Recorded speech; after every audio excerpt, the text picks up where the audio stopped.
Hello everyone. तो आज की इस वीडियो में हम पढ़ने वाले हैं फार्माकोलॉजी के कुछ ऐसे एमसीक्यूज़ जो आपके यूपी ट्रिपल एससी एग्ज़ाम के लिए काफ़ी इम्पोर्टेंट होने वाले हैं।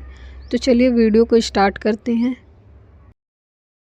पहला क्वेश्चन है, pharmacology is the study of only drugs of plant origin, interaction of drugs with living systems, only toxic effects of drugs, drug formulation.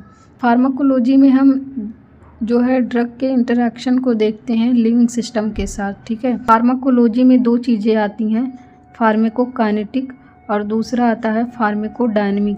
तो फार्माकोकाइनेटिक में हम ये पढ़ते हैं कि हमारी जो बॉडी है वो ड्रग के साथ क्या करती है। ठीक है, और फार्माकोडायनेमिक में हम ये पढ़ते हैं कि जो हमारा ड्रग है ये बॉडी के साथ क्या करता है। तो इस तरीके से इसका करेक्ट ऑप्शन होगा interaction of drug with living system. चलिए अब नेक्स्ट क्वेश्चन देखते हैं। Pharmacokinetic includes drug action mechanism, drug absorption, distribution, metabolism, excretion, drug toxicity, drug interaction only. तो फार्माकोकाइनेटिक्स में हम ड्रग के एब्जॉर्प्शन, डिस्ट्रीब्यूशन, मेटाबॉलिज्म और एक्सक्रीशन के बारे में पढ़ते हैं।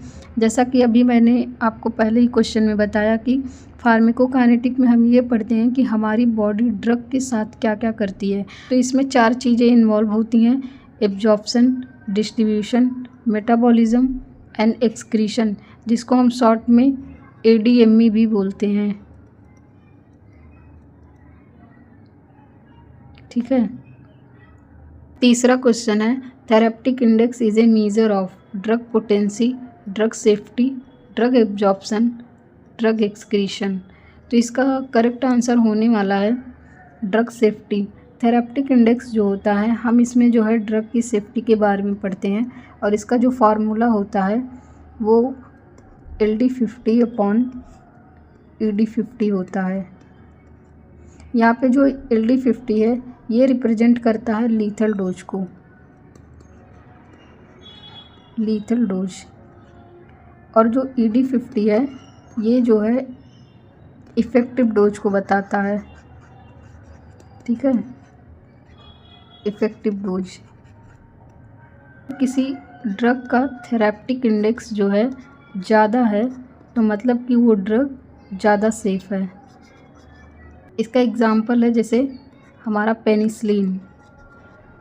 जो पेनिसिलिन है इसका थेरेप्टिक इंडेक्स ज़्यादा होता है।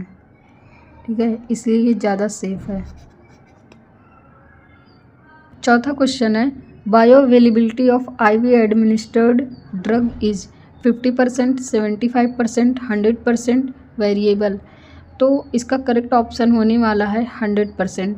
जब भी हम IV ड्रग्स को लेते हैं तो ये डायरेक्ट हमारे ब्लड में जाता है, इसलिए इसकी जो बायो अवेलेबिलिटी है वो 100% होती है। बायो अवेलेबिलिटी का मतलब क्या होता है, तो चलो देखते हैं।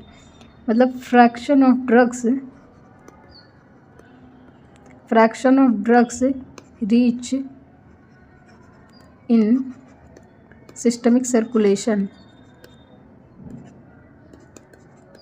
ठीक है, तो मतलब कि अगर हम 100 यूनिट कोई ड्रग ले रहे हैं और अगर ये 70% हमारे ब्लड में पहुंच रहा है तो इसका मतलब कि जो ड्रग की बायो अवेलेबिलिटी होगी वो 70% होगी। मतलब कि कितना अमाउंट ड्रग जो है हमारे ब्लड में पहुंचा। ठीक है, तो इस तरीके से IV रूट से जब हम लेते हैं तो ये डायरेक्ट हमारे ब्लड में जाता है, इसलिए यहाँ पे ड्रग की जो बायो अवेलेबिलिटी है वो 100% हो जाती है। पांचवा क्वेश्चन है, plasma protein binding of drugs mainly affect. मतलब कि किसी भी ड्रग की जो प्लाज्मा प्रोटीन बाइंडिंग है वो किस चीज़ को अफेक्ट करती है mainly, drug test, drug distribution, drug colour या ड्रग फॉर्मुलेशन। तो इसका सही आंसर होगा ड्रग का डिस्ट्रीब्यूशन। अगला क्वेश्चन है, which factor does not affect drug absorption. कौन सा ऐसा फैक्टर है जो ड्रग के एब्जॉर्प्शन को अफेक्ट नहीं करता है। पहला ऑप्शन है blood flow, lipid solubility, route of administration, या लास्ट है ड्रग कलर। तो सिंपल सी बात है, ब्लड फ्लो अगर ज़्यादा होगा तो एब्जॉर्प्शन जो होता है ये कम हो जाएगा, ड्रग का एब्जॉर्प्शन कम हो जाएगा। और लिपिड सॉल्युबिलिटी भी हमारे ड्रग एब्जॉर्प्शन को अफेक्ट करती है। रूट ऑफ एडमिनिस्ट्रेशन ये भी अफेक्ट करेगा, बिल्कुल करेगा। और ड्रग कलर जो है ये अफेक्ट नहीं करता है ड्रग के एब्जॉर्प्शन को। ड्रग का कलर कुछ भी हो, ड्रग का एब्जॉर्प्शन जिस तरीके से होना रहेगा वो होगा, ठीक है। तो यह करेक्ट ऑप्शन होगा हमारा डी आंसर, ड्रग कलर, जो कि हमारे ड्रग के एब्जॉर्प्शन को अफेक्ट नहीं करता है। लास्ट क्वेश्चन है, which of the following is an example of zero order kinetic. Options हैं पैरासीटामोल, फेनिटोइन, पेनिसिलिन, जेंटामाइसिन। तो आपका इसमें करेक्ट आंसर होगा फेनिटोइन।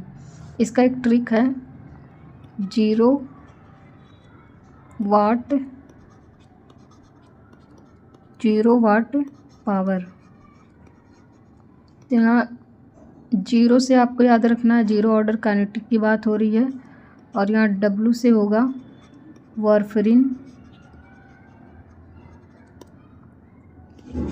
A से एल्कोहल,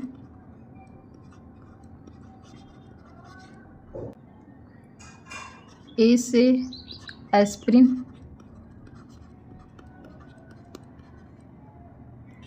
T से टॉलब्यूटामाइड,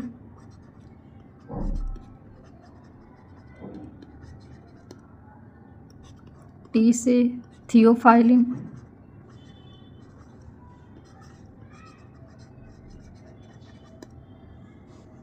और यहाँ P से होगा, पावर के P से होगा फेनिटोइन, ठीक है। जो जीरो ऑर्डर काइनेटिक को फॉलो करती हैं, तो आपको ये बताना है टॉलब्यूटामाइड और थियोफाइलिन किस कैटेगरी की ड्रग्स है, ये आपको कमेंट करके बताना है, ठीक है। तो आज के लिए बस इतना ही। अगर वीडियो अच्छा लगा हो तो लाइक एंड शेयर करें।